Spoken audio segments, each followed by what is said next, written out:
Kata Imam Bukhari rahimahullahu taala, haddatsana Amr bin Aun qala akhbarana Hammad an Thabit an Anas radhiyallahu anhu qala, dari Anas radhiyallahu anhu beliau mengatakan, kana Nabi sallallahu alaihi wasallam, adalah Nabi sallallahu alaihi wasallam, ahsanan nasi, manusia yang terbaik, wa ajwadan nasi, dan manusia yang paling pemurah, paling dermawan, wa asja'an nasi, dan manusia yang paling pemberani.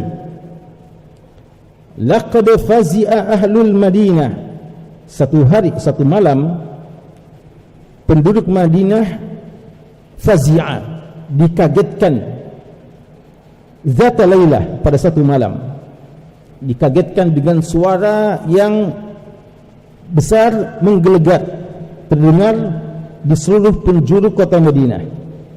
Fantalaqan nasu qibala as-saut, maka manusia waktu itu pergi menuju ke tempat tersebut, tempat suara tadi, sumber suara.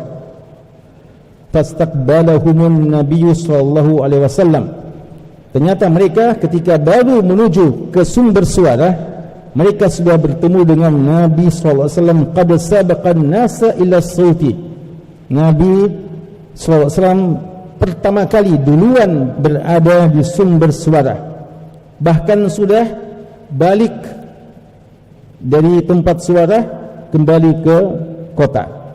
Wa huwa yaqul, dan beliau mengatakan, lan tura'u, lan tura'u, tidak usah kalian cemas, tidak usah kalian takut. Wa huwa ala faras, dan waktu itu beliau berada di atas kuda. Li Abi Talha, milik dari Abu Talha, bapak Anas bin Malik. Abu Talha Zaid bin Sahal, ya, ini sudah pernah kita bahas juga ya, tentang kemuliaan Abu Talha Al-Ansari rahimallahu taala. Uryin, faras al-uryi, uryi artinya kuda yang belum dilengkapi, kuda yang telanjang ya.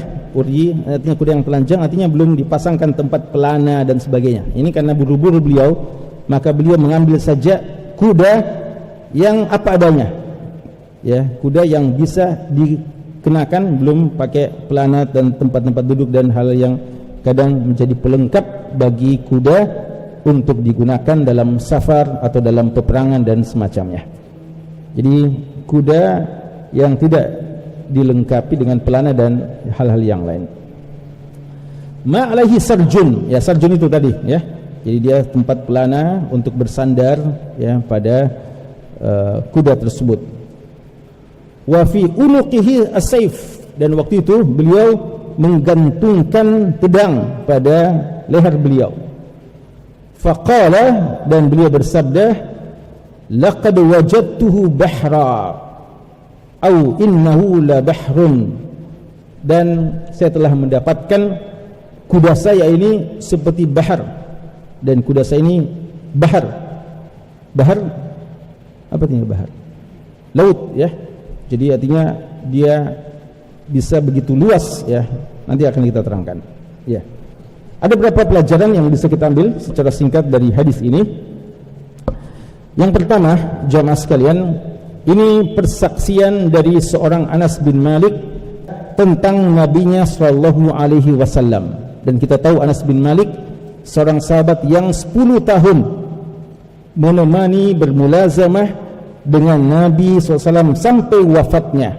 Ya, sejak di kota Madinah, beliau kurang lebih 10 tahun beliau melazimi Rasulullah SAW dan telah tahu seluk-beluk Rasulullah, hal-hal yang rahasia yang tidak diketahui oleh orang lain. Dan kesimpulan beliau, ya, sebagaimana beliau pernah juga menyatakan bahwa selama 10 tahun menjadi sekretaris Rasulullah, menjadi bawahan Rasulullah, menjadi pelayan Rasulullah, beliau tidak mendapatkan kata-kata kasar, tidak mendapatkan suatu kata-kata yang membuat hatinya sedih, senantiasa kata-kata yang bijak, kata-kata yang enak yang keluar dari lisan Nabi SAW. Beliau mempersaksikan Rasulullah di sini 3 hal. Walaupun dalam sebagian riwayat juga lebih dari ini. Ada 3 hal. Pertama, ahsanan nas, kana ahsanan nas. Ini kesimpulan awal yang sudah mencakup segala hal. Beliau adalah manusia yang terbaik, dan ini harus kita sepakati. Beliau adalah manusia yang terbaik, baik itu di zamannya, di zaman para sahabat, bahkan sepanjang zaman, ya. Kebaikan Rasulullah ini bukan cuma dibandingkan dengan orang-orang yang di zamannya, bahkan kebaikan beliau sepanjang zaman, lintas zaman, sejak manusia pertama sampai manusia terakhir, tidak ada yang lebih bagus daripada Nabi SAW. Kan ahsanan nas. Yang kedua, wa ajwadan nas, manusia yang paling jawad. Apa itu jawad? Yang penderma, yang dermawan, yang paling suka berbagi, ya. Walaupun jud sebenarnya jawad kadang juga dimaknai untuk setiap perbuatan yang baik. Makanya kalau baik itu apa bahasanya kalau baik? Jayyid, ya, jayyid. Jayyid itu ajwad. Jadi dia sesuatu yang baik, terbaik, ya. Jadi setiap kebaikan itu bisa dikatakan jud. Tapi kalau mau lebih perinci, mau lebih dikhususkan, maka ajwadan nas adalah manusia yang paling dermawan. Dan ini sudah pernah kita terangkan juga ketika kita menerangkan hadis Abdullah bin Abbas radhiyallahu anhu yang mengatakan bahwa Rasulullah kana ajwadan nasi wa ajwadu ma yakunu fi Ramadan. Beliau adalah seorang manusia yang paling dermawan, dan kedermawanan beliau sampai pada puncaknya di bulan suci Ramadan, ya. Dan ini menjelaskan kepada kita bahwa harta yang tidak banyak tidak menghalangi seorang menjadi seorang penderma, ya. Karena Nabi kita sallallahu alaihi wasallam tidak sama dengan Abu Bakar. Nabi kita tidak sama dengan Utsman bin Affan, tidak sama dengan Abdurrahman bin Auf, tidak sama dengan Abu Talha dan sahabat-sahabat yang kaya lainnya. Beliau kadang tidak memiliki apa-apa yang bisa beliau cicipi di rumahnya. Tidak di rumah Aisyah, tidak di rumah Juwairiyah, tidak di rumah Ummu Salamah, tidak di rumah Zainab dan yang lain-lainnya. Keliling kadang rumah, tidak ada sesuatu yang bisa dicicipi. Beliau dan istri-istrinya, ya, sederhana sekali. Tapi itu tidak menghalangi beliau untuk menjadi seorang manusia yang paling dermawan. Sallallahu alaihi wasallam, ajwadan nas. Dan ya, kalau kita maknai jud itu dengan makna yang lebih luas seperti tadi, maka jangan karena harta kita yang tidak ada menjadikan kita tidak jud dari sisi yang lain. Kalau kita punya ilmu, maka mari kita menjadi seorang penderma dengan ilmu kita. Ya, kita tidak bisa bagi-bagi uang, tapi kita bisa bagi-bagi ilmu kita kepada orang lain. Ini seorang yang jud. Kita tidak punya banyak uang, tidak punya banyak ilmu, tapi kita punya banyak relasi. Banyak orang-orang yang bisa kita bantu. Ada orang yang susah, di sini kita arahkan kepada teman kita yang bisa membantu. Ada yang sisi lain kita, itu juga adalah jud, ya. Ada orang yang tidak punya apa-apa dari semua itu, tapi dia orang yang sangat kuat, maka dia selalu membantu orang yang lemah. Apa yang mau diangkatkan, apa yang mau dibantu, apa yang mau dibuatkan, ya, itu juga jud dari sisi kekuatan fisik, ya, dan seterusnya. Nabi kita sallallahu alaihi wasallam kuat derma dari semua sisi tersebut. Yang ketiga,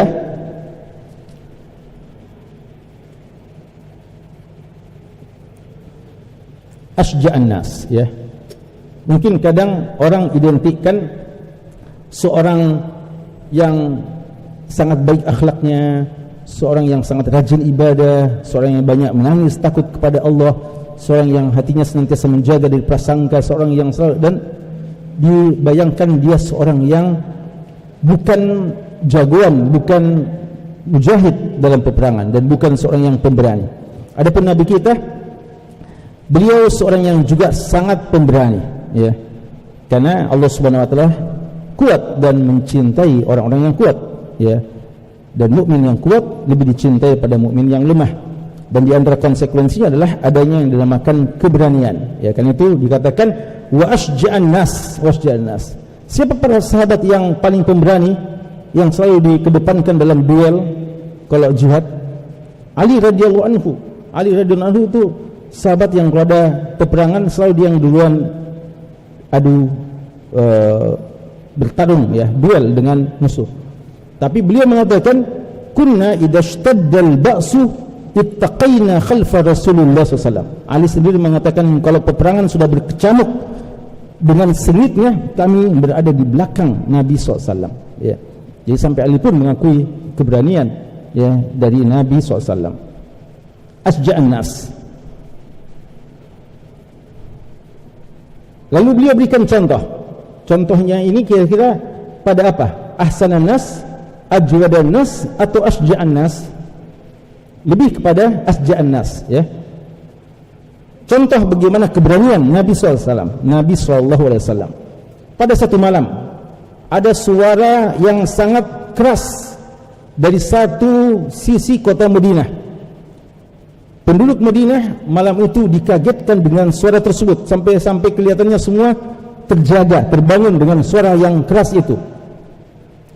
Orang ketika mendengarkan suara keras mungkin mulai bersiap-siap dan sebagainya, atau ada yang mungkin berpikir, ya insyaallah ada yang tangani, ya, ada sana yang ronda, ya, yang sudah siap-siap, ada yang punya tugas, ya insyaallah aman, ya. Lalu dia lihat-lihat, anda ada di sekolah apa semua aman insyaallah, ada yang sudah bertugas, ya. Tapi gimana Nabi kita SAW?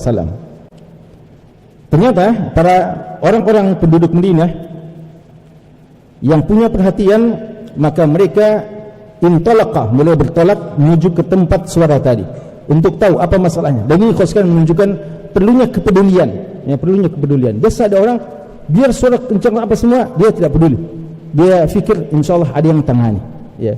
Ini bukan sikap yang baik. Kita mesti punya kepedulian sosial. Kita adalah bagian dari masyarakat. Kalau kita bisa, ya, pertama jangan menjadi sumber masalah. Jangan sampai ada masalah kita lah sumbernya, penyebabnya. Dan yang terbaik di antara kita bukan cuma tidak menjadi sumber masalah, tapi dia bisa menjadi solusi dari masalah-masalah yang ada di tengah-tengah masyarakatnya. Karena itu jangan sampai ada ribut-ribut kita bilang biarlah, ya, yang penting bukan kita, tidak usah pusing-pusing. Kita ini adalah seorang yang hidup di tengah-tengah umat. Kita mesti tahu masalah umat. Kalau ada yang perlu dibantukan, ada yang perlu kita selesaikan, kenapa kita tidak turun tangan? Bahkan kita adalah bagian dari umat yang ukhrijat linnas, kita dikeluarkan oleh Allah untuk manusia, ya.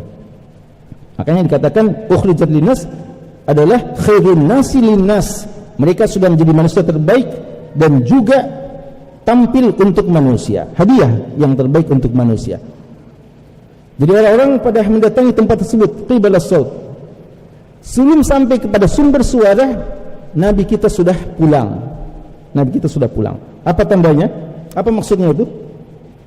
Artinya beliau sudah sejak awal mendatangi tempat tersebut, ya. Kepedulian beliau tingkat tinggi, jauh daripada orang-orang yang lain. Fastaqbalahum nabi qad sabaqa an-nasa ila as-saut wa huwa yaqul, dan beliau juga katakan dengan sabda beliau, lan tura'u ar-raw' al-khawf asy-syadid, ya. Ar-raw' adalah al-khawf asy-syadid. Beliau lan tura'u, la usah cemas, la usah khawatir. Tidak ada masalah, ya. Jadi nampaknya suara itu bukan suara yang perlu dikhawatirkan, ya. Ada suara yang keras tapi tidak ada masalah, ya. Jadi silahkan balik lagi, silahkan istirahat lagi, pulang lagi kalian. Lan tura'u, ya. Jadi beliau sudah menenangkan dengan sikap beliau, lalu menenangkan lagi dengan perkataan beliau. Dan beliau waktu itu, kata Anas, naik kuda, ya. Dan ini juga menunjukkan ketangkasan beliau, ya, terhadap naik kuda, kendaraan kuda, ya. Al-furusiyah, inilah makna al-furusiyah, ya, ketangkasan dalam menunggang kuda. Dan ini di antara bagian dari apa yang Allah katakan, wa'iddu lahum mastata'tum min quwwah wa min ribatil khail turhibuna bihi aduwallahi wa aduwakum, ya. Beliau tangkas dalam berkuda, ya. Tentu saja tidak mungkin beliau bisa paling awal sampai ke tempat sumber suara kecuali karena ketangkasan beliau berkuda. Dan hadis ini juga menjelaskan kepada kita bahwa kemuliaan Abu Talha, karena beliau yang meminjamkan kuda kepada Nabi SAW. Dan ini juga menunjukkan kepada sekalian bahwa dalam suasana yang seperti ini jangan kita kehabisan akal. Ada orang biasa bilang, saya mau bantu, saya mau pergi, tapi aduh, mana kendaraan kena? Tidak ada, ternyata rusak kendaraan. Kalau gitu ada alasan, pulang lagi tidur, ya. Insyaallah ada yang tangani, ya. beliau sampai pinjam kuda, ya, beliau sampai kuda lagi tidak siap, pergi ke Abu Talha, ya, untuk pinjam kudanya pergi ke sumber suara. Dan karena ini keadaan darurat, jangan mau yang ideal, ya. Jadi biasa bilang kudanya, tapi kudanya mana pelananya, mana gininya, tidak ada, kudanya tidak, kacamatanya kuda tidak ada apa semua, ya. Maka ya tidak jadi, ya. Apa adanya. Kalau sudah dalam keadaan darurat, tidak usah lagi pikir seperti itu, ya. Bahkan kalau antum tidak usah lagi pakai gamis yang bagus-bagus, pakai, ya, mandi dulu pakai, ya, songkok, pakai surban semua. Apa adanya, berarti yang tutup aurat, ya, tutup aurat, pakai kuda yang bisa kendaraan, langsung berangkat, ya, langsung cabut. Al-Saljun. Dan wa fi unuqi sayf, tentu saja ini di antara bentuk jaga-jaga, ya. Karena beliau mengajarkan kita tawakal kepada Allah, tapi juga mengajarkan kepada kita al-akhdhu bil asbab. Tawakal itu kita tawakal bersandar kepada Allah, tapi ambil juga sebab-sebab dan sarana yang menunjang untuk itu. Jangan tawakal yang salah-salah, ya. Tawakal yang salah-salah. Kita tawakal, kita mau berjuang membantu kaum muslimin, berjuang, lalu kita pergi saja, pergi sana, tidak ada keterampilan, tidak tahu apa-apa, ya, dan kita akhirnya menyusahkan saja, ya, kita jadi beban, ya. Kita tawakal kepada Allah, kendaraan tidak diikat, ya, akhirnya hilang, ya. Makanya Rasulullah katakan iqil fatawakkal Allah, ya. Tambatkan, ikat kuda, ikat kendaraan, lalu tawakal kepada Allah. Jangan, ya, kita tidak ikat kuda, tidak kunci motor kita, lalu kita yang tawakal saja kepada Allah. Makanya beliau bilang tawakal itu adalah tawakalnya siapa? Tawakalnya burung. Lau kuntum tawakkaltum 'ala Allahi haqqat tawakkuli la razaqakum kama yarzuqut tayr takhruju khimasan tagdu khimasan wa taruhu bitana.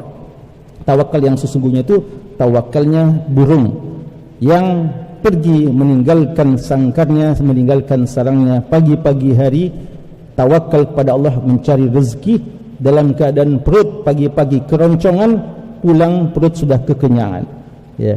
Tawakal kepada Allah, yakin bahwasanya Allah sudah menyiapkan rezeki, tapi rezeki itu perlu dijemput. Inilah tawakal kata Rasulullah. Jadi bukan tawakal mengharapkan rezeki turun ke rumah kita dari atap kita, lalu kita akan bisa menikmati rezeki tersebut. Cari rezeki, yaitulah tawakal. Maka di antara bentuk tawakal, ya, beliau siapkan pedang. Jangan-jangan ada musuh di sana, ada orang yang jahat, maka disiapkan pedang, ya. Faqal, lalu beliau mengatakan tentang kudanya ini, wajatu bahra, artinya dia bisa kesana kemari, ya, dia bisa menjadi luas seperti bahar, artinya dia bisa kesana kemari, dikendalikan dan cepat jalannya. Kata Anas bin Malik, ini sebelumnya kudanya bapaknya Anas ini, suami dari ibunya Anas, sebenarnya ini bapak tirinya, ya, kalau bahasa kita, dia suami dari Ummu Sulaim, ibu dari Anas. Abu Talha ini, kudanya ini banyak kudanya beliau, tapi kuda yang dipakai ini kuda yang termasuk paling lamban berjalan. Tapi begitu ditunggangi oleh Rasulullah menjadi kuda yang paling cepat. Ya, subhanallah. Ini menunjukkan kelebihan Nabi kita sallallahu alaihi wasallam, ya. Jadi kuda yang tadinya paling lambat, paling lamban, menjadi kuda yang paling kencang, ya. Dan ini mungkin, ya, di antara mukjizat beliau, dan juga karena ketulusan hati beliau untuk membantu sahabat-sahabatnya dan membantu umat pada waktu itu.